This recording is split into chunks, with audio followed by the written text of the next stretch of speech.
Judge Harrison Whitmore III leaned forward from his high bench, black robes draped across his shoulders like a curtain concealing venom. His pale face twisted with disdain as he looked down at the man in chains before him. "Look at this piece of ghetto trash," he said, voice sharp enough to cut through marble. The words echoed across the packed courtroom, ricocheting off polished walls, burrowing into every ear present. Damon Williams, standing tall despite the orange jumpsuit and steel handcuffs that bit at his wrists, did not look away. His jaw clenched, his eyes focused forward with the steady discipline of a Marine. He had endured worse in combat, but the sting of humiliation in front of his grandmother and community struck deeper than bullets ever could. Cell phones rose in the gallery, reporters scratched furiously across their pads, and in the front row Rosa Williams, Damon's grandmother, wept silently, her frail hands clutching a handkerchief that trembled as much as her shoulders. "You people never learn your place, do you?" Whitmore sneered again, his voice a whip cracking in the silence. Even the court stenographer looked up from her machine, the bailiff shifting uncomfortably at the blatant prejudice coming from the bench. Damon drew in a slow breath, summoning the voice he had trained to remain calm under fire. "Your Honor, I respectfully—" But Whitmore cut him off like a door slamming shut. "Shut your mouth when I'm talking, boy." Humiliation pressed down on the room, heavy and suffocating, but beneath it swirled a storm no one could yet see. 3 days earlier, Damon had been at peace, living quietly in Millbrook County, trying to carve out a simple life after 8 years of military service. His mornings still belonged to discipline. At precisely 0500 hours, his alarm buzzed, a sound etched into him by years in the Marines. He rose from the same small bedroom he had once shared with posters of sports heroes and childhood dreams, now lined with faded photographs of parents lost to a car accident when he was 12. Rosa had raised him from that moment forward, her hands aged and rough from years of work, but strong enough to shape his character. The house carried her imprint, every corner infused with quiet dignity. Damon moved with efficiency, folding his sheets into hospital corners so sharp they could cut paper, then stepping outside into the cool dawn air for push-ups and sit-ups in the backyard, while dew still clung to blades of grass. Neighbors often peeked through curtains, some shaking their heads, some whispering to each other about the black man who kept such rigid habits. Yet Damon never wavered. "Damon, baby, your breakfast is ready." Rosa's voice carried from the kitchen, weathered but steady, still full of love. At 78, her body slowed, joints stiff from arthritis, but her mind remained keen, her pride in him unshakable. He helped her measure out medications, carefully placing pills into labeled compartments, his neat handwriting guiding her through the week. The cost of those prescriptions outstripped her Social Security check, but Damon never let her feel the weight of it. He shouldered the burden as naturally as he once shouldered a rifle. From next door, young Bobby, only 10 years old, called out as Damon worked on the porch. "Mrs. Williams, how are you doing this morning?" The boy's energy was uncontainable, and his admiration for Damon was plain. "I'm fine, sweetheart." "Damon's fixing that loose board on my porch," Rosa replied warmly. Damon wiped sweat from his brow as he knelt with a toolbox, handing Bobby a hammer so the boy could help.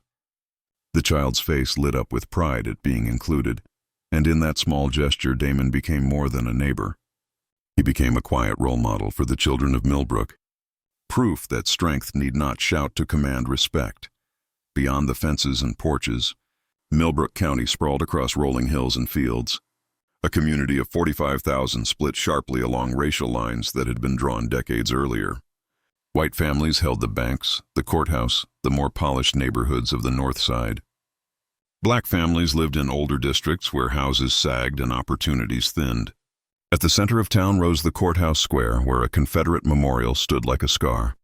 For years, peaceful protests had begged for its removal. For years, Judge Harrison Whitmore III had blocked them, claiming heritage, claiming tradition, his voice echoing the legacy of his family. His grandfather had thrived in the Jim Crow era, building a political career on keeping black citizens in their place. His father had mastered coded language and quiet discrimination, passing the torch of prejudice with practiced subtlety. Harrison, though cloaked in law, carried the same flame, burning as bright as ever. That afternoon, Damon walked into the Veterans Center, where he volunteered 3 days a week despite the center being chronically underfunded and understaffed. He guided older veterans through stacks of paperwork, steadying their hands with his calm presence. "Sergeant Williams, you got any more of them job applications?" asked Jerome, a young man still wrestling with PTSD from Iraq. "Right here, brother," Damon replied, sliding over the forms. "You fill these out. I'll make some calls." His words carried weight because his reputation preceded him. A Purple Heart, a Bronze Star with valor, 3 tours as a Marine sniper. Damon was not a man of empty claims. He had saved lives in firestorms of chaos, though he never boasted, never recounted the blood and smoke he endured. Other veterans knew the truth, respected the steel in him that came without arrogance. But outside that circle of brothers and sisters in arms, the world blurred his service behind the color of his skin. Some white residents nodded politely, acknowledging his sacrifice. Others saw only what they wanted: a black man, a threat, a target. He endured more traffic stops than his white neighbors. Store clerks eyed him like a thief. Interviews for steady work ended with thin smiles and swift dismissals. One man in particular watched him with special malice: Deputy Travis Cornfield, 29, a patrol officer who had carved a reputation out of aggressive policing in minority neighborhoods. He grew up hearing the good old days recounted like sacred tales, days when, as he saw it, everyone knew their place. To Cornfield, Damon's quiet pride was a challenge, an affront. And on Thursday evening, opportunity came. Rose's pantry was bare, so Damon borrowed her aging Buick to fetch groceries and refill her prescriptions. "You be careful out there, baby," she said, slipping a worn $20 bill into his palm. "Always am, Grandmama," he replied, kissing her cheek before heading out. The sun dipped low as he pulled onto Main Street, unaware that Cornfield's patrol car lurked nearby, waiting. Security cameras would later confirm that Damon drove flawlessly, obeying every sign and signal, his speed steady, his demeanor cautious. But Cornfield was not looking for lawbreakers. He was looking for a reason, and when the red and blue lights erupted behind Damon's Buick at 7:30 p.m., the veteran knew instinctively that his life was about to change. He eased the car to the curb in front of Peterson's hardware, groceries, and prescription bags neatly on the passenger seat. His hands tightened on the wheel, military training already whispering strategies for survival. In Millbrook, a black man with dignity was enough provocation for men like Cornfield. The lesson Damon was about to face had been written into the county's history long before he was born. What no one in that small town could yet imagine was that this encounter would spiral far beyond its dusty streets, dragging courtrooms, generals, and federal agents into its storm. The Buick's worn tires rolled to a stop along Main Street, the heavy thrum of sirens fading into the tense quiet of a small-town evening. Red and blue lights reflected against shop windows and the polished chrome of passing cars, transforming the ordinary into a stage of intimidation. Damon Williams, hands steady on the steering wheel, forced his breathing to remain calm. Years of military training taught him to slow his pulse when danger closed in. This was no battlefield, but the predator's gaze felt familiar. He had seen it in insurgents' eyes overseas, the determination to break a man's spirit before breaking his body. Deputy Travis Cornfield stepped out of his cruiser with deliberate swagger, hand resting on the butt of his service weapon. The move wasn't necessary. Damon had already complied, signaling, pulling over smoothly, shutting off the engine. But necessity wasn't Cornfield's goal. It was performance. Theater for the gathering eyes of pedestrians now slowing on the sidewalk, phones emerging like modern-day shields against abuse. "License and registration," Cornfield barked, his tone sharp, dismissive, designed to strip away dignity from the start. "Yes, sir," Damon replied evenly. He reached for his wallet with deliberate slowness, his every move visible, controlled, telegraphing the caution of a man who knew too well how misunderstandings could turn fatal. He offered his documents. Cornfield snatched them with unnecessary force, holding them up to the beam of his flashlight as though they were counterfeit. "Where are you heading tonight, boy?" The last word landed like a slap across the street. Damon didn't flinch. "Home from the grocery store, sir. My grandmother needed some items." "Grandmother, huh?" Cornfield's laugh was mocking, exaggerated. "What do you call your dealer now?" The insult cut across the quiet street, drawing disapproving murmurs from bystanders. Mrs. Henderson, an elderly woman from the church, stepped forward. "Officer, I know this young man. Ma'am, step back or you'll be arrested for interfering with police business." Cornfield snapped, his threat thick with menace. Henderson froze but lifted her phone higher, recording everything. The deputy leaned down, his face inches from Damon's through the open window, breath hot with disdain. "Funny thing about you people," he said, voice pitched for the crowd to hear. "Always innocent until we find the evidence." His flashlight beam darted across Damon's face, over the groceries neatly bagged on the seat, over the prescription bottles peeking from their white pharmacy sack. Cornfield's grin widened. The audience was watching. He had his stage. "Step out of the vehicle," he ordered. Damon's training told him resistance, even hesitation, would be twisted into defiance. He pushed the door open slowly, raising his hands where everyone could see. His movements were precise, deliberate, just as they had been in combat zones where a wrong gesture could trigger violence. The deputy spun him around, shoving him toward the hood. "Hands on the car," Damon complied, leaning forward. The humiliating posture displayed for every camera recording.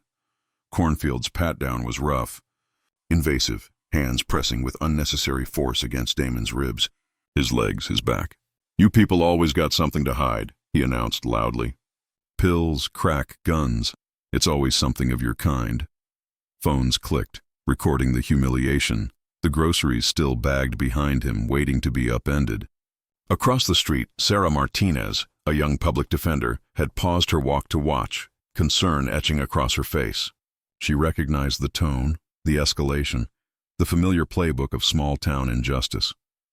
"I'm a veteran," Damon said quietly, his voice steady but urgent. He needed Cornfield to see him as more than his skin. "Yeah, right. And I'm the president," Cornfield laughed cruelly. "You got ID for that fairy tale? Let me guess, Navy SEAL, right? You people love that story." Damon's military ID was in his wallet. But Cornfield had already dismissed the possibility, intent on writing his own narrative. "I smell marijuana coming from this vehicle," Cornfield suddenly declared, his tone practiced, authoritative. The words were a lie, and everyone within earshot knew it. But they were words that gave him legal cover. "I need to search this car." Damon's pulse quickened. "Officer, I don't consent to any search." "Don't matter what you consent to, boy," Cornfield said with a smirk. "I've got probable cause now. Should have thought about that before you decided to get high and drive through my town." More sirens sliced the evening air. Backup units pulled up, sirens blaring unnecessarily loud, doors swinging open with theatrical aggression. Deputies Rodriguez and Banks joined, flanking Damon like he was a dangerous felon instead of a man who had just bought groceries for his grandmother. "What we got here, Cornfield?" Rodriguez asked, resting his hand on his holstered weapon. "Another dealer thinks he's smart," Cornfield replied with a sneer. "Claims he's a veteran too." "You believe that garbage?" Banks chuckled. The circle tightened. Phones in the crowd recorded everything. The circle of intimidation widened as Cornfield yanked open the Buick's door, groceries spilling onto the asphalt. A carton of milk burst, spilling white liquid across the street. Vegetables rolled into the gutter. Prescription bags tore open, pill bottles clattering on the pavement. Cornfield rifled through the car with destructive glee, tossing floor mats aside, scattering papers. "Look at this junk heap," he called out. Typical drug dealer vehicle. Old, beat up, probably stolen. "The registration is in the glove box," Damon said, jaw tight, watching his grandmother's groceries ruined. Banks snapped at him. "Shut your mouth unless asked. You're in enough trouble already." And then Cornfield emerged, holding up Rose's prescription bottles as though they were trophies. Well. "What do we have here?" He rattled off the names on the labels with dramatic flair. "Oxycodone, hydrocodone, tramadol. Looks like dealing to me, boys." "Those are my grandmother's prescriptions," Damon said, his voice calm but edged with growing fury. "The receipts are in the bag with her name." Cornfield smirked. "Sure they are. That's what all you dealers say. Probably stole these from some old folks' home. You people got no shame." The crowd shifted uneasily. More black residents had gathered now, faces familiar to Damon from the Veteran Center. Mrs. Washington, an older woman he often helped, pushed through. "That's Sergeant Williams," she called. "He's a decorated veteran. He helps at our center." "Ma'am, step back or you'll be arrested too," Rodriguez warned, but she stood her ground, voice shaking with righteous anger. "I've known this boy since he came home from Afghanistan. He's got more honor in his little finger than—" "Lady, I'm warning you," Cornfield snarled. One more word and you're going to jail with him. The threats no longer landed. More phones lifted. Murmurs grew louder. A reporter from Channel 7, Sandra Kim, had arrived, camera crew scrambling to set up equipment, recognizing the spectacle for what it was. The community was watching, and the injustice was being documented in real time. Cornfield's face flushed, but instead of retreating, he doubled down. "Turn around, hands behind your back," he barked. Damon complied, the metallic snap of handcuffs echoing like a verdict. "You're under arrest for possession of controlled substances with intent to distribute, obstruction of justice, and resisting arrest." Damon's composure cracked slightly. "Resisting arrest? I've been cooperative the entire time." Cornfield leaned close, whispering for Damon's ears, but loud enough for the crowd to sense the venom. "You gave me attitude, boy. That's resisting in my book. Maybe a night in county jail will teach you respect." The perp walk was deliberate humiliation. Cornfield shoved Damon toward the patrol car, forcing him into short, awkward steps. Phones recorded every moment, capturing the image of a decorated Marine paraded as a criminal. At the car door, Cornfield slammed Damon's head against the roof with feigned clumsiness. "Oops," he said mockingly. "Watch your head there, convict." As the car pulled away, Damon caught a glimpse of milk soaking into the pavement, vegetables scattered, Rose's prescriptions abandoned like trash. The sight burned into his memory as surely as the cuffs bit into his wrists. The drive to Millbrook County Jail was short but endless. Fluorescent lights and the reek of disinfectant greeted him, sterile but suffocating. Booking was mechanical cruelty. "Empty your pockets, convict," Cornfield sneered, standing too close, his shadow stretching over Damon as he surrendered his belongings.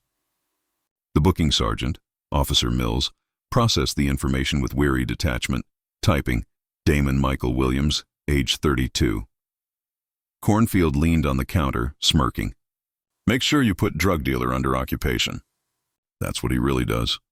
Fingerprinting followed, Cornfield gripping Damon's hand too tightly, pressing his fingers hard against the scanner.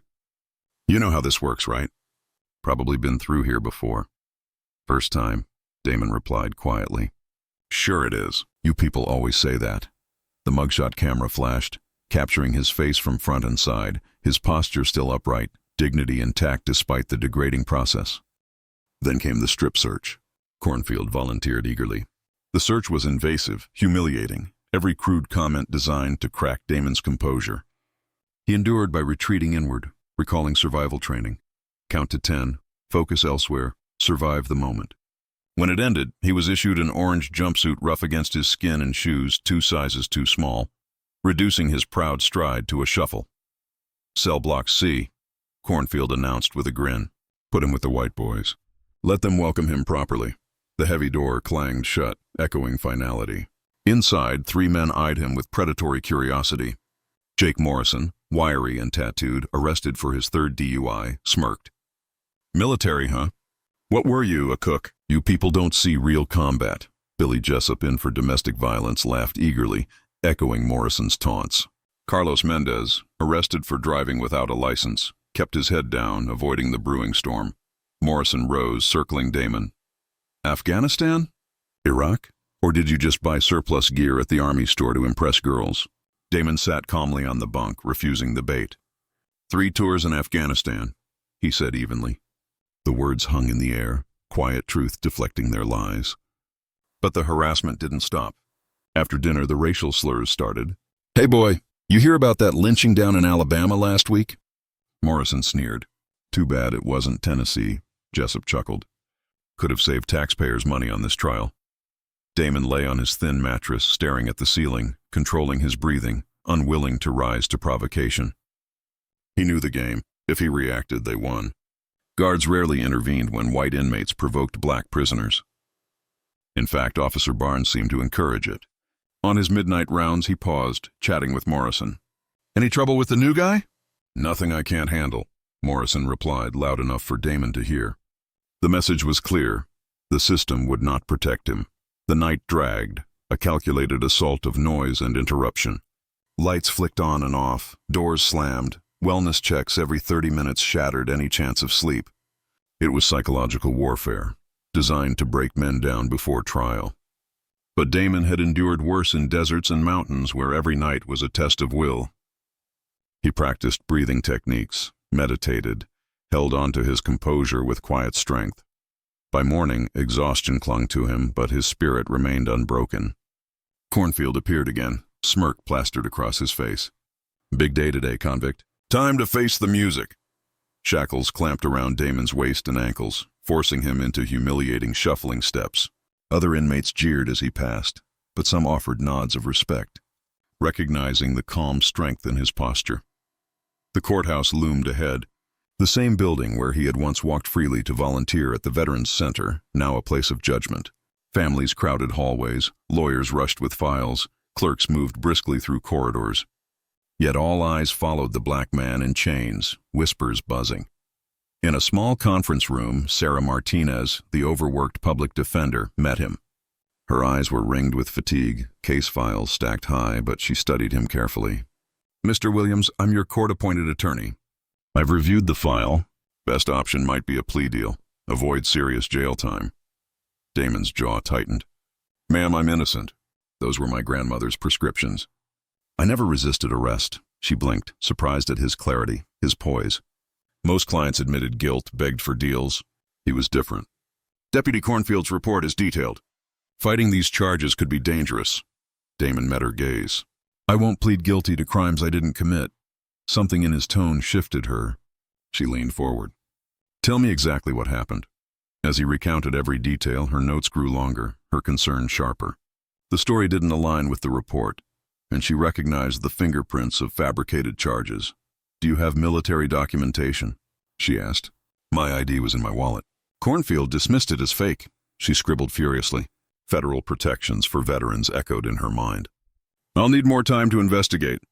Can you handle a few more days in custody while I gather evidence?" Damon nodded calmly. "Yes, ma'am. I've survived worse." The moment of reckoning loomed. In the next hours, Damon would be led into a packed courtroom, Judge Whitmore presiding, the gallery filled with supporters and skeptics alike. Cornfield's smirk awaited. Whitmore's gavel waited. Rose's tearful gaze waited. And unknown to all, forces far beyond Millbrook were moving, ready to alter the balance of power in ways no one could predict.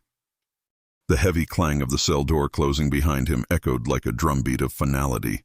Damon stood inside cell block C, the sour scent of sweat and disinfectant thick in the air. The holding area was a mix of steel bunks, chipped paint, and flickering fluorescent lights that buzzed overhead with a low, irritating hum. 8 bunks lined the walls, but only 3 were occupied. The prisoners looked up with the practiced eyes of men who measured newcomers for weakness. Deputy Cornfield's grin widened as he made the introduction. "Boys, meet your new roommate. Damon here thinks he's special because he claims he was in the military. Probably lying about that too." His words dripped with contempt, crafted to set the tone before he left. Morrison, wiry and tattooed, swung his legs from the top bunk, smirking. "Military, huh? What were you, a cook? You people usually don't see real combat." Billy Jessup, rounder, red-eyed from years of bad living, nodded eagerly in support, desperate to align himself with the dominant voice. "Yeah, probably never left the States. You people love stolen valor stories." The third inmate, Carlos Mendez, kept his head down, avoiding confrontation. Arrested for driving without a license, he wanted no part in the games being set up. Damon, calm as ever, set his few belongings on a bare bunk in the corner, choosing silence over engagement. He had dealt with interrogation before, endured worse conditions than this cell could provide. When he finally answered, his words were steady. 3 tours in Afghanistan. The statement silenced them for a moment, not because they believed him, but because of the conviction in his tone. Morrison squinted, searching for cracks, for signs of bluff. "You're just another ghetto punk who bought surplus gear to impress the ladies," he sneered. Jessup laughed on cue. Damon ignored them, lying back on the thin mattress, staring at the cracked ceiling, his breathing slow and deliberate. That night, the harassment escalated. The men hurled racial slurs, tossing out words sharpened by hate. "Hey boy, you hear about that lynching down in Alabama last week?" Morrison called around 9 p.m. "Too bad it wasn't in Tennessee, right, Billy?" Jessup snorted. "Damn shame. Could have saved taxpayers' money on this trial." Their laughter was hollow, but it filled the cell, bouncing off concrete walls. Damon's jaw tightened, but he did not rise. He knew the game. They wanted a reaction, a fight, something to twist into testimony or leverage with guards. His silence frustrated them. His composure infuriated them. The guards weren't allies. Officer Barnes made his rounds, stopping to chat with Morrison as though they were friends. "You having any trouble with the new guy?" he asked, his voice carrying clearly across the cell. "Nothing I can't handle," Morrison replied, loud enough for Damon to hear. "Though he seems pretty uppity for someone facing serious charges." Barnes chuckled and moved on. The message was unmistakable. Damon was alone. Sleep was impossible. Lights never dimmed fully. Footsteps and door slams punctuated every 30 minutes in the name of wellness checks. Guards rattled bars, shouted unnecessary commands, anything to erode resolve. It was psychological warfare, a deliberate attempt to wear him down before trial. But Damon had endured worse. In Afghanistan, he had slept in foxholes with artillery pounding the earth. He had endured nights of freezing winds and sniper fire. He drew on those memories, practiced the meditation techniques he'd learned in survival training. He counted breaths, visualized calm, focused on surviving one moment to the next. By morning, he was tired but unbroken. When Cornfield appeared at his cell door, the smug satisfaction on his face was unmistakable. "Big day today, convict. Time to face the music." Shackles clicked around Damon's ankles, a belly chain cinched tight across his waist. Each step to the courthouse was reduced to a shuffle, his military bearing constrained but not erased. Inmates along the corridor called out, some jeering, some offering quiet support. Damon kept his head high, his back straight. The courthouse buzzed with the usual morning rhythm. Lawyers in suits hurrying with briefcases, clerks pushing carts of case files, anxious families crowding benches and hallways. But when Damon shuffled through in chains, whispers followed like shadows. A black man in shackles was spectacle enough. A black Marine accused of drug dealing was fuel for gossip and suspicion. In a small side room, Sarah Martinez introduced herself more fully. Her exhaustion was etched into her eyes, case files stacked high in her arms, but her voice carried quiet competence. "Mr. Williams, I'm your court-appointed attorney. I've reviewed your file. Honestly, the best option might be a plea deal. It could spare you the worst sentences." Damon met her gaze calmly. "Ma'am, I'm innocent of these charges. Those were my grandmother's prescriptions. I never resisted arrest." She paused, taken aback by his composure, his clarity.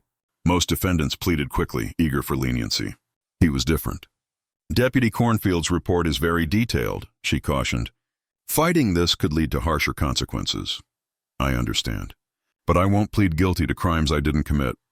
His tone was steady, unshaken. Something in his voice forced Martinez to reconsider. She leaned forward, setting aside her legal pad. "Tell me exactly what happened." Damon recounted the stop on Main Street, every detail of Cornfield's lies, every word of humiliation, every neighbor and bystander who had witnessed it. She scribbled notes furiously, her face tightening with concern. The narrative didn't align with the report, and she recognized the markers of fabricated charges. "Do you have documentation of your military service?" she asked. "My ID was in my wallet." Cornfield dismissed it as fake. Martinez frowned. Federal protections for veterans came to mind, and she knew false accusations against decorated service members could trigger higher-level investigations. She closed her notebook. "Mr. Williams, I'll need more time to investigate properly. Can you handle a few more days in custody?" Damon gave the faintest of smiles. "Yes, ma'am. I've survived worse." When they entered the courtroom at 9 o'clock, the air felt heavy, charged with expectation. Word of Damon's arrest had spread through the black community, and supporters filled the gallery, their faces tense with worry, their eyes locked on the man they knew as a hero, not a criminal. Curious onlookers joined too, drawn by social media chatter and the promise of drama. Cell phones were hidden in purses and pockets, ready to capture whatever unfolded. Judge Harrison Whitmore III entered with theatrical authority, black robes swirling, his pale eyes sweeping the room with predatory satisfaction. His gaze locked on Damon, shackled and silent, and he smiled faintly, the kind of smile that revealed more malice than joy. "Court is now in session," the bailiff announced. The Honorable Judge Whitmore presiding. The first words out of Whitmore's mouth set the tone. "Case number 2024, CR 1847, State versus Damon Williams." "How does the defendant plead?" Sarah Martinez rose quickly. "Your Honor, we request additional time to review." Whitmore cut her off with a glare. I didn't ask you, counselor. I asked the defendant. Can he speak for himself, or do all you people need someone else to do your thinking? Gasps rippled through the gallery. Even the stenographer looked up from her machine. Rosa Williams, seated in the front row, clutched her handkerchief tightly, tears streaming down her cheeks at the venom in the judge's voice. Damon rose slowly, shackles rattling against the polished wood floor. His voice was calm but clear. Your Honor, I plead not guilty to all charges. Whitmore's cold smile widened. The real show is about to begin. He lifted his gavel, savoring the moment. Mr. Williams, you clearly haven't learned proper respect for your betters. The evidence against you is overwhelming, and your attitude shows complete disregard for this court's authority. Perhaps 6 months in county jail will teach you some humility. The words struck like a hammer. The gallery held its breath. Rosa's sobs grew louder. Whitmore leaned forward, ready to seal the fate of a decorated Marine under the guise of justice. And then suddenly the heavy courtroom doors swung open with military precision. The sound cracked through the tension like gunfire. Every head turned. 2 Marine military police in crisp dress uniforms stepped into the room, their white gloves immaculate, their posture unyielding. Between them strode Major General Patricia Kane, her blue dress uniform gleaming, ribbons and medals glinting under the chandeliers. The weight of her presence was undeniable, decades of leadership and battlefield command radiating from every step. Gasps erupted. Cell phones appeared like wildfire, the gallery scrambling to record the scene. Whitmore froze mid-sentence, his gavel raised but forgotten. Excuse me, he sputtered. This is a closed proceeding. You cannot simply... Your Honor! General Kane's voice carried like rolling thunder, calm yet commanding. I believe there has been a grave misunderstanding regarding the defendant. She approached the bench, her bearing flawless, producing a folder stamped with military seals. Major General Patricia Kane, United States Marine Corps. I'm here regarding Sergeant First Class Damon Williams. The courtroom erupted into whispers. Martinez's eyes widened. Damon snapped to attention instinctively despite his shackles, every inch the Marine once more. Kane's gaze locked with his, recognition and respect passing between them. She raised her hand in a flawless salute. Sergeant Williams, she said firmly. Damon's response was immediate, his voice strong. General Kane, ma'am. The room fell into awed silence. In that single exchange, the narrative shifted. This was no common criminal. This was a war hero. Kane turned back to Whitmore, her voice steady and cutting. This Marine is one of our most decorated snipers. 3 combat tours, Purple Heart, Bronze Star with Valor, currently under consideration for the Medal of Honor. The words were seismic. Gasps filled the room. Even the bailiff straightened unconsciously at the mention of the nation's highest military honor. Rosa's tears now flowed with pride, her hands trembling with relief. Whitmore paled, his authority suddenly fragile. I don't understand. This man is facing serious drug charges. No, Your Honor, Kane interrupted smoothly, producing documentation. Our review of the arrest report revealed troubling discrepancies. We also obtained security footage from the intersection. It clearly shows no traffic violations. The stop was unwarranted. She gestured and a Marine Corps attorney stepped forward with more evidence. Furthermore, Deputy Cornfield's record reveals he was discharged from the Army for misconduct before becoming a deputy. His credibility is questionable. All eyes swung to Cornfield at the prosecutor's table. His face drained of color. He had built his reputation on intimidation, but now his past was unraveling in public. Kane held up pharmacy receipts.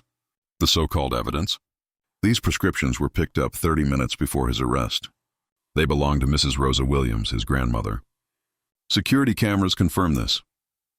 Murmurs swept through the gallery, phones held high to capture every revelation. Whitmore, once so confident, fumbled. This doesn't change the charges.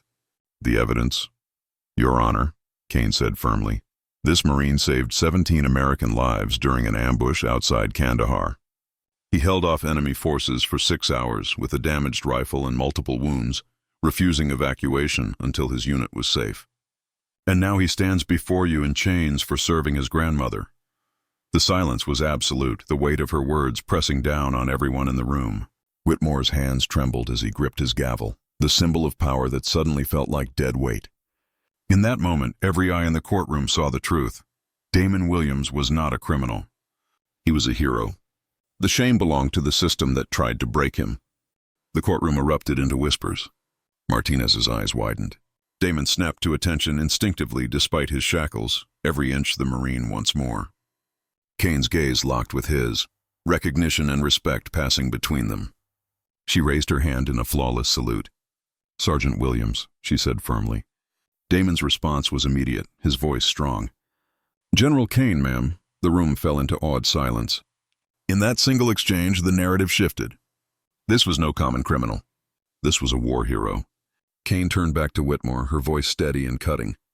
"This Marine is one of our most decorated snipers. 3 combat tours, Purple Heart, Bronze Star with Valor, currently under consideration for the Medal of Honor." The words were seismic. Gasps filled the room. Even the bailiff straightened unconsciously at the mention of the nation's highest military honor. Rose's tears now flowed with pride, her hands trembling with relief. Whitmore paled, his authority suddenly fragile. I don't understand. This man is facing serious drug charges." "No, Your Honor," Kane interrupted smoothly, producing documentation. "Our review of the arrest report revealed troubling discrepancies. We also obtained security footage from the intersection. It clearly shows no traffic violations. The stop was unwarranted." She gestured, and a Marine Corps attorney stepped forward with more evidence. Furthermore, Deputy Cornfield's record reveals he was discharged from the Army for misconduct before becoming a deputy. His credibility is questionable. All eyes swung to Cornfield at the prosecutor's table. His face drained of color. He had built his reputation on intimidation, but now his past was unraveling in public. Kane held up pharmacy receipts. The so-called evidence? These prescriptions were picked up 30 minutes before his arrest.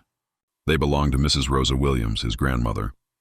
Security cameras confirm this. Murmurs swept through the gallery, phones held high to capture every revelation. Whitmore, once so confident, fumbled. This doesn't change the charges." "The evidence?" "Your Honor," Kane said firmly. "This Marine saved 17 American lives during an ambush outside Kandahar. He held off enemy forces for 6 hours with a damaged rifle and multiple wounds, refusing evacuation until his unit was safe.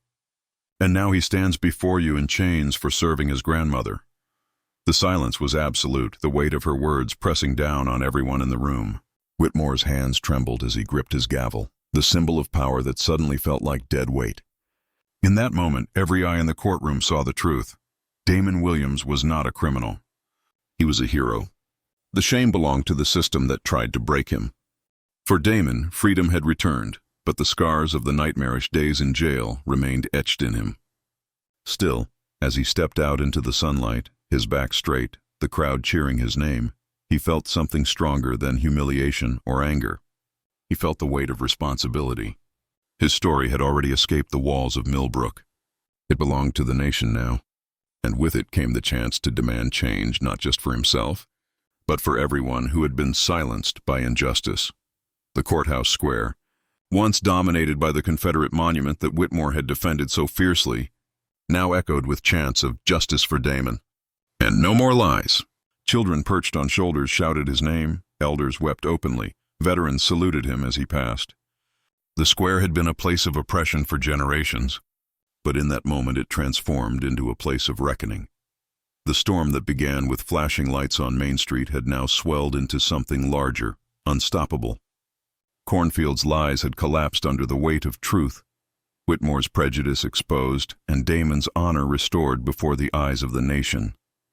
But as General Kane had warned, this was only the beginning. Federal investigations would soon unearth the rot beneath Millbrook's surface, and the reckoning would spread far beyond its courthouse walls. For Damon Williams, the Marine who had faced bullets on foreign soil only to be shackled in his own hometown, vindication was powerful, but justice demanded more. As he looked out over the crowd, his grandmother's hand in his, he understood. The fight was far from over, and he was ready to lead it.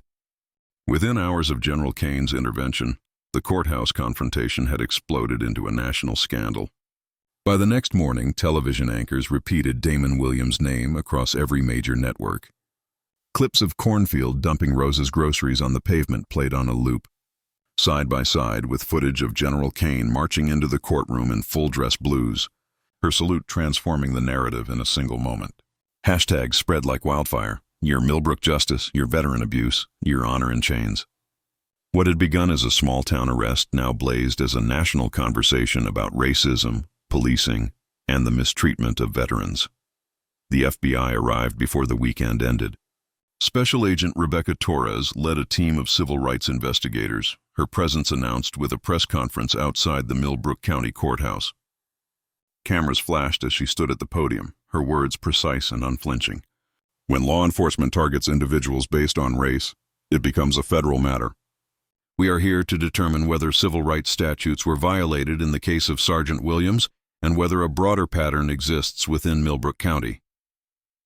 Behind her, stern-faced agents carried boxes of files out of the sheriff's office, each one containing the hidden history of discrimination buried in official records. Deputy Cornfield was the first target. His arrest logs revealed a disturbing pattern.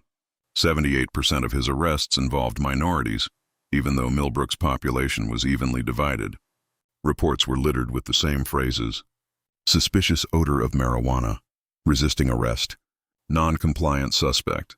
Yet body camera footage, when it hadn't mysteriously gone missing, told a different story. Compliant citizens, harassed, humiliated, charged with trumped-up violations. Cornfield's use of force reports were uglier still. Dozens of incidents in which he drew his weapon or used physical force were concentrated almost entirely in black neighborhoods. But the rot ran deeper than one deputy. Judge Harrison Whitmore's sentencing records came under scrutiny. FBI analysts cross-referenced 15 years of his rulings with demographic data. The numbers told a damning story. Black defendants received sentences 2 to 3 times harsher than white defendants for identical crimes. Minor infractions that normally carried fines turned into jail time under Whitmore's gavel. One teacher, Marcus Thompson, had been sentenced to 90 days in jail for a traffic violation that usually resulted in a citation. A nurse, Jennifer Washington, had received maximum penalties for minor infractions that white defendants routinely saw reduced or dismissed. "I always thought it was just bad luck," Thompson admitted during an interview on national television. "Now I realize it was something much worse." As the FBI investigation deepened, Whitmore's political allies abandoned him. Local officials who had once praised his tough-on-crime stance now distanced themselves, issuing statements about needing to restore trust in the judicial system. Meanwhile, Cornfield became a pariah. His fellow deputies no longer slapped him on the back in the locker room. They muttered in corners, avoided his gaze, their own careers endangered by association. The sheriff suspended him without pay, pending the outcome of the investigation. But the truth was already clear. Cornfield's badge had been stripped not just physically, but symbolically. The media storm only intensified. Civil rights leaders traveled to Millbrook to stand on the courthouse steps. The Reverend Al Sharpton declared it a textbook case of modern Jim Crow dressed in a deputy's uniform. Military veterans filled the square, saluting Damon, their voices raised in chants of "Honor, not chains." News vans parked permanently along Main Street, satellite dishes aimed skyward, reporters broadcasting hourly updates. Inside the Williams home, Rosa sat with her grandson, pride and worry etched into every wrinkle of her face. "Baby, this storm is bigger than us now," she whispered, holding his hand. "But you keep your head high. Don't let them turn your truth into their lies." Damon nodded. The weight of the spotlight pressed on him, but he carried it like another rucksack, another mission. He had fought in deserts under fire. Now he would fight in courtrooms under cameras. The Pentagon released a statement supporting him, condemning the treatment he had endured. Secretary of Defense Patricia Mills called his arrest an unconscionable attack on a decorated service member who has sacrificed for our freedoms.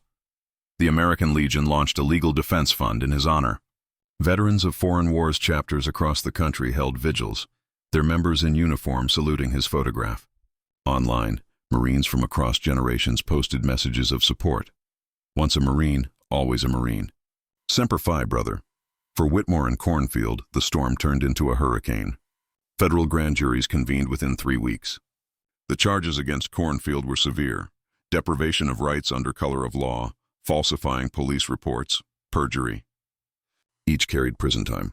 His attorney attempted to paint him as a man just doing his job, but recording surfaced, bragging in a bar about keeping those people in line, laughing with other deputies about planting suspicions where no evidence existed. Whitmore's indictment was even heavier. The federal government charged him with conspiracy to deprive civil rights, abuse of judicial authority, and maintaining a pattern of discrimination. The man who once wielded absolute authority over Millbrook's courthouse now faced the possibility of years in a federal prison cell. His carefully curated image of honor and tradition crumbled. The portrait of his grandfather that hung in the courthouse lobby was quietly removed after activists splattered it with red paint. The word racist scrawled across the frame.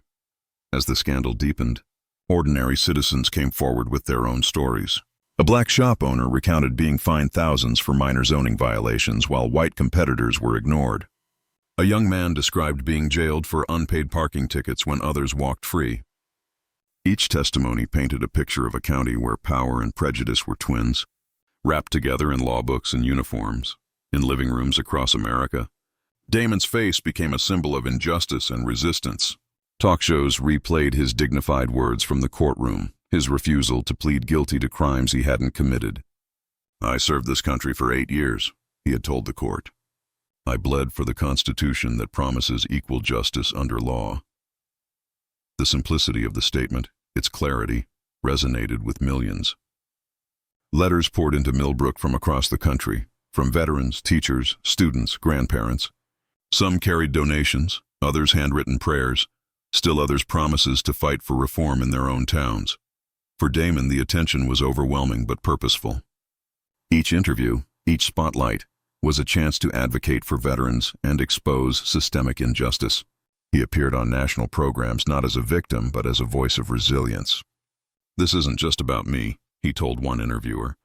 "It's about every person who sat in a cell because someone abused their badge. It's about my grandmother's generation who believed the promise of America even when America broke its promises. And it's about making sure the next generation doesn't live under the same shadow." Meanwhile, federal agents uncovered more. Cornfield's pattern of targeting black drivers mirrored the tactics of other deputies in the department. Whitmore's connections to old political families tied him to campaign donations from organizations defending Confederate symbols.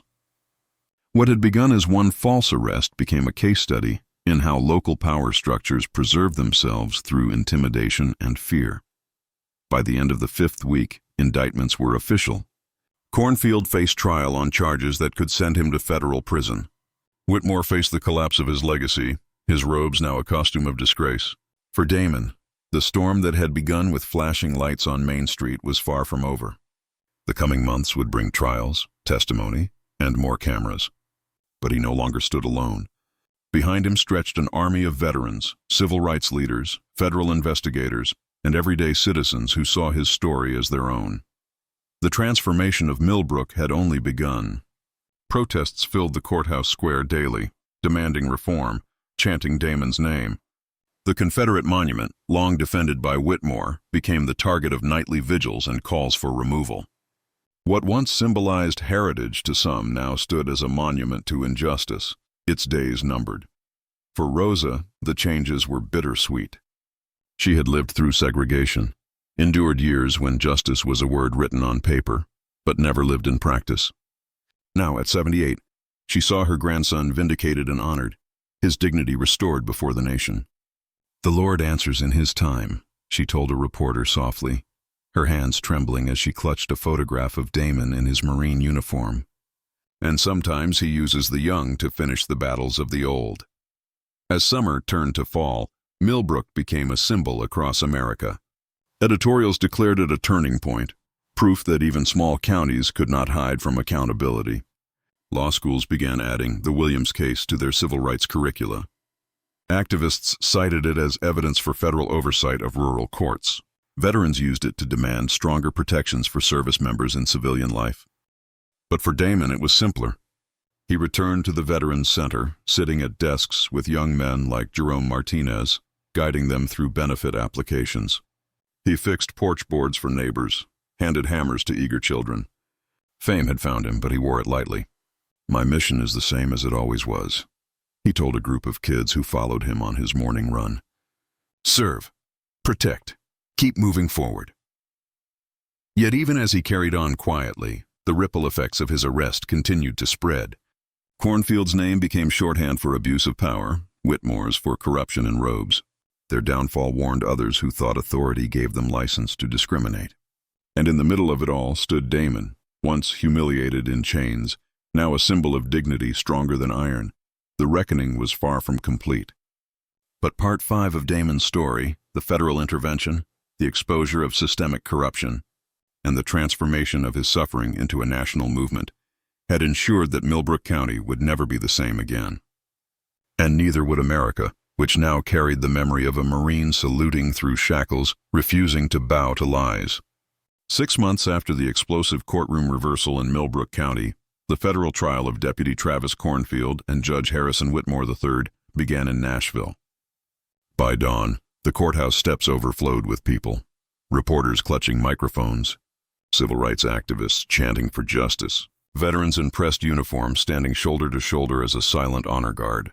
Satellite trucks jammed the streets, their dishes pointed skyward, broadcasting the story across the nation. What had once been a small-town scandal had become a defining test of civil rights enforcement in America. Inside, the atmosphere was electric. Journalists filled every seat in the gallery, laptops glowing as fingers raced across keyboards. Cameras outside broadcast every development, while inside, sketch artists worked furiously, their pencils capturing the faces of two men whose reputations lay in ruins. At the prosecution table sat Janet Williams, a seasoned federal attorney known for her relentless pursuit of civil rights cases. Her posture was crisp, her files meticulously organized. Across from her, Cornfield slouched beside his defense attorney, his once arrogant smirk replaced by a nervous twitch in his jaw. Whitmore sat upright in his chair, his white hair combed, his black suit chosen to mimic the dignity of the robe he no longer wore. His eyes darted nervously from jurors to prosecutors, his hands fidgeting with a pen. The trial began with opening statements. Prosecutor Williams addressed the jury with calm intensity. This case is about betrayal, betrayal of the Constitution, betrayal of the law, betrayal of the public trust. The defendants abused their positions of authority not once, not twice, but systematically over years. They targeted citizens based on race, they falsified records, and they perverted justice. Today, you will see evidence that no American can ignore. She gestured toward Damon, seated in the front row, his grandmother Rosa at his side. And you will hear from those who suffered under their abuse, including a decorated Marine who stood in shackles for crimes he never committed. The defense countered with less conviction. Cornfield's attorney tried to paint his client as a product of a stressful environment, a deputy forced to make quick decisions in dangerous circumstances. Whitmore's counsel claimed the judge had simply applied the law strictly, insisting that statistics could be misleading. But even in their opening words, the contrast was stark. The prosecution radiated certainty. The defense clung to excuses. As the trial unfolded, the evidence piled higher than either defendant could withstand. Federal analysts presented data proving racial bias in Whitmore's sentencing patterns. Charts flashed on screens for the jury to see. Case after case, black defendants sentenced to harsher penalties than white counterparts for identical crimes. These disparities, an expert explained, are statistically impossible to attribute to chance. The numbers themselves had become witnesses, cold and irrefutable. Next came the body camera footage from Cornfield's arrests, spliced with cell phone videos captured by citizens. Jurors leaned forward as they watched Cornfield pull over black drivers again and again, his tone condescending, his hands rough, his accusations unfounded. In one clip, a young man's groceries were dumped across the hood of his car. In another, a mother was handcuffed in front of her children after questioning why she was being stopped. The script was always the same, Prosecutor Williams told the jury. A black citizen, a false accusation, an arrest report full of lies. Then came Damon's testimony. The courtroom grew silent as he took the stand. Dressed in a simple suit, his bearing carried the unmistakable discipline of a Marine. He spoke with quiet dignity, his voice steady as he recounted the night of his arrest. I was driving home from the grocery store, he said, his eyes sweeping the jury. I had my grandmother's prescriptions in the seat beside me. I had committed no crime, yet Deputy Cornfield pulled me over, accused me of things I didn't do, and treated me like I was less than human. He described the humiliation of being forced against the car, the groceries scattered, the laughter of deputies as they called him a liar. His words grew heavier as he described the arrest. They paraded me down Main Street in handcuffs, in front of my community, in front of my grandmother. They called me convict boy dealer. They told me I resisted when all I did was comply. And then I was thrown into jail, strip-searched, mocked, shackled, treated like an animal. The courtroom shifted as jurors glanced at the defendants, their faces hardening. Damon's quiet strength made the lies against him look all the more grotesque. Finally, he told of General Kane's entrance into the courtroom, of the salute that transformed humiliation into vindication. His voice cracked only once when he spoke of Rosa's tears. The worst part wasn't the handcuffs, he said softly. It was watching my grandmother cry because her grandson, who served his country with honor, was treated as though his service meant nothing. Defense attorneys tried to shake him on cross-examination, suggesting inconsistencies, but Damon never wavered. His composure was unbreakable, his truth undeniable. When he left the stand, several jurors avoided eye contact with the defense table. Other witnesses followed. Mrs. Washington from the Veterans Center testified about Damon's service, describing how he helped struggling veterans navigate benefits. "This is not a drug dealer," she declared. "This is a man who saved lives overseas and came home to save lives here." Marcus Thompson, the teacher unfairly sentenced by Whitmore, described his shock at being jailed for a minor violation. Jennifer Washington, the nurse, told of losing her job because Whitmore imposed a maximum penalty for an infraction that white colleagues paid a fine to escape. Their stories, multiplied, painted a portrait of systemic injustice. The defense scrambled. Cornfield's lawyer argued that high crime rates in certain neighborhoods justified aggressive policing, but prosecutors dismantled the claim by showing crime rates were not higher, only arrests were. Whitmore's attorney tried to frame him as strict but fair until prosecutors projected his sentencing data on the screen again. 20 years of bias in undeniable black and white. The most devastating moment came when prosecutors played an audio recording captured secretly at a local bar. Cornfield's voice filled the courtroom. "You gotta keep those people in line. They think they can walk around proud. You pull them over, remind them who's boss." Gasps swept the gallery. Cornfield slumped in his chair, his lawyer's face drained of color. By the time closing arguments came, the jury needed little convincing. Prosecutor Williams' words rang with clarity. "These defendants betrayed the sacred trust of their offices. Sergeant Williams bled for the Constitution, and these men spat on it. The law is meant to be a shield, not a weapon. Today you decide whether it will remain so." The jury deliberated less than 4 hours. When they returned, the foreperson's voice was steady. Guilty on all counts. Whitmore's face crumpled, his career and family legacy collapsing with a single word. Cornfield's head dropped into his hands. The gallery erupted. Applause, cheers, tears, veterans saluting, civil rights activists embracing. Damon sat still, hands folded, eyes closed, whispering a silent prayer of thanks. Sentencing followed 2 months later. Cornfield stood first, shackled at the wrists. The federal judge looked down at him, voice cold. "You abused your badge. You turned your duty to protect into a license to persecute. For your crimes, you are sentenced to 30 months in federal prison, a lifetime ban from law enforcement and community service with civil rights organizations upon release." Cornfield's wife filed for divorce days later, his children refusing to speak to him. His career, his family, his future, ashes. Then came Whitmore. The judge, once the embodiment of power in Millbrook County, now faced his peers in disgrace. "You turned your courtroom into an instrument of oppression," the federal judge said sharply. "You betrayed your oath. You betrayed your community. You betrayed justice itself." His sentence was harsher. 5 years in federal prison, permanent disbarment, forfeiture of his judicial pension, and restitution to victims of discriminatory sentencing. The Whitmore name, once synonymous with power, was now synonymous with shame. Outside, the crowd cheered the verdicts as though they were a long-awaited victory. Activists carried signs reading "Justice won today" and "Honor Damon, reform the system." Veterans stood guard at the courthouse steps, their salutes unwavering. Rosa clutched her grandson's arm, tears streaming down her face, whispering, "We made it, baby. We made it." The convictions sparked sweeping reforms across Tennessee. State officials, under pressure from federal oversight and public outrage, implemented mandatory bias training for all law enforcement officers. Body cameras became standard equipment, with penalties for tampering or disabling them. Judicial sentencing entered a new era of oversight. Statistical monitoring for racial disparities, with automatic federal review if discrepancies emerged. Millbrook County, once defined by its Confederate monument, elected its first black deputy sheriff.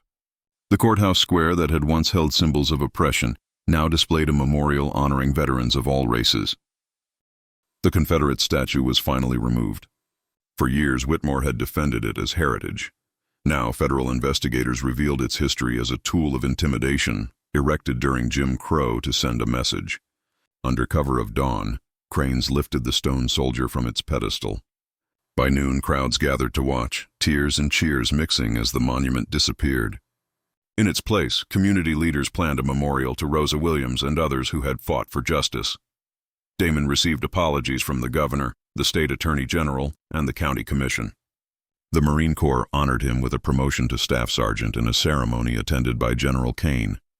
Veterans and civilians alike packed the square, their cheers echoing as Damon stood at attention, his grandmother watching proudly. For Rosa, the sight was more than vindication. It was the closing of a circle. Her grandson, once humiliated in chains, now honored in uniform before the world. Yet Damon himself carried the victory with quiet humility.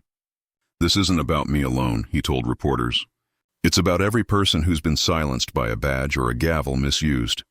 It's about making sure the system serves justice, not prejudice." The legal settlements were substantial. Cornfield faced bankruptcy from civil judgments. Whitmore's generational wealth dissolved into restitution funds for his victims. But the greatest impact was not financial. It was symbolic. A Marine veteran had stood against systemic racism and prevailed. His story became a case study in law schools, a teaching tool in police academies, a rallying cry in communities demanding reform. The NAACP Legal Defense Fund used his case to challenge other counties. The Southern Poverty Law Center documented similar patterns elsewhere, using Damon's ordeal as proof that federal oversight was necessary. His courage had lit a fire that spread far beyond Millbrook. 6 months after sentencing, Damon returned to the courthouse steps where his nightmare had begun. The same marble steps where Whitmore once sneered at him now led to his new office as Director of Veterans Affairs for Millbrook County. His corner office overlooked the square where the Confederate statue once stood, now a site of unity and honor. Neighbors greeted him warmly each morning. Even former skeptics treated him with respect born not only of his victory, but of his quiet service afterward. The man once dragged in chains now walked freely into the building each day, not as a defendant, but as a leader. His journey from shackles to director's desk embodied the transformation of a community and the power of truth to topple even the most entrenched systems of injustice. The trials of Deputy Travis Cornfield and Judge Harrison Whitmore III ended with guilty verdicts and prison sentences, but the story did not end when the gavel fell. Their downfall ignited something larger, a reckoning that spread far beyond Millbrook County.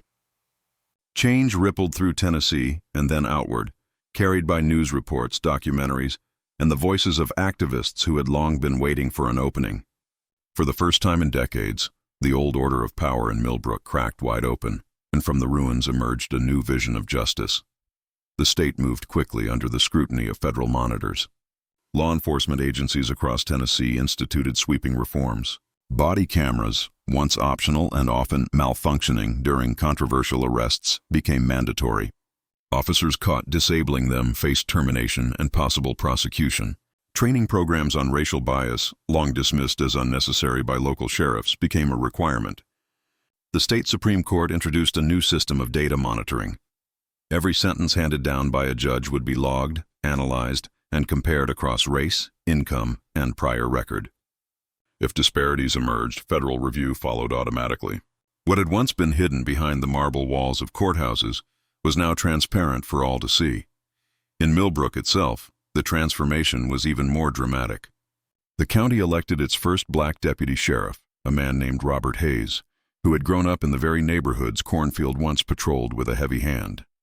His swearing-in ceremony drew hundreds black and white citizens alike cheering as he pledged to serve fairly. "This badge," he said, holding it aloft, "is not a weapon. It is a promise." His words echoed through the square, a sharp contrast to the arrogance of his predecessor.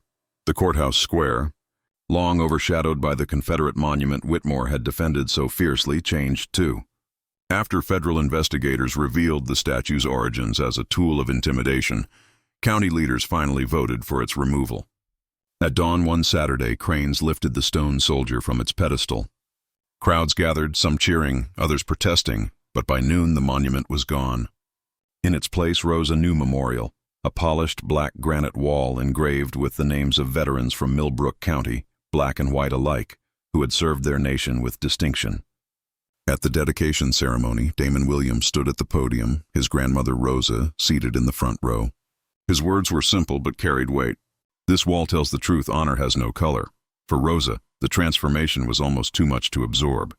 She had lived through segregation, walked the long road of civil rights marches, and endured years where justice seemed a dream deferred. Now, at 78, she watched her grandson vindicated, honored, and entrusted with leadership. When Damon was appointed Director of Veterans Affairs for Millbrook County, she wept openly at his swearing in.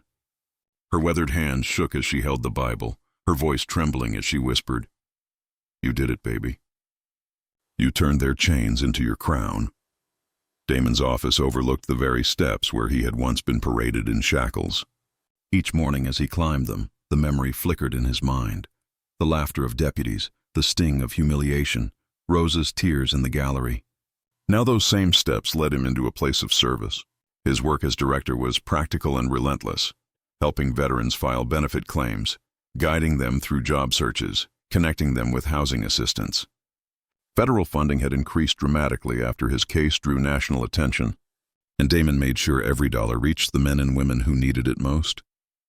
One afternoon, Jerome Martinez, the young Iraq veteran Damon had once helped at the center, knocked on his office door. Now clean-shaven, steady, and employed as Damon's assistant, he smiled shyly. "Channel 7 wants to do a 6-month follow-up story. They want to highlight the new job training program." Damon leaned back in his chair, thoughtful. Media attention had been overwhelming at first, but he had learned to use it as a tool. "Set it up," he said. "We'll show them what real change looks like." The ripple effects of Damon's ordeal continued across the state. Police departments rewrote procedures. Judges hesitated before imposing harsh sentences, conscious that every decision was now watched. Law schools used the Williams case as a teaching tool, analyzing how systemic bias could fester in small communities until someone brave enough exposed it. Civil rights groups documented similar cases, using Damon's story as precedent for federal intervention. Cornfield's name became shorthand for abuse of power. In prison, he spent most of his time in protective custody, despised by other inmates and abandoned by former colleagues. His wife divorced him, his children refused contact. He had once strutted through Millbrook with swagger, but now he shuffled through cell blocks in shackles, a disgraced figure muttering about bad luck. Whitmore's fall was even more spectacular. Once a man who carried himself like royalty in robes, he was now a disgraced convict serving time in a federal facility. Stripped of his pension, his family's generational wealth evaporated into restitution payments. Former allies pretended not to know him. His surname, once a symbol of power, spoken now with contempt.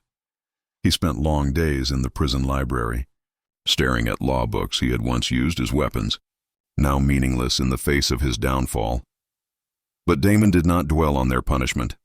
When asked by reporters how he felt about Cornfield and Whitmore's fates, his answer was always the same. "Justice required accountability, but revenge builds nothing. My focus is on building better systems, not tearing down broken men." His restraint only deepened the respect people felt for him. Speaking engagements filled his calendar.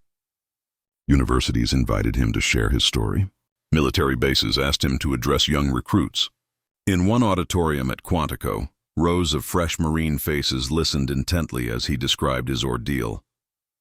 The hardest part, Damon told them, was not the false arrest, not the jail cell, not even the strip search. The hardest part was holding on to faith that the system could work, even when it seemed completely broken.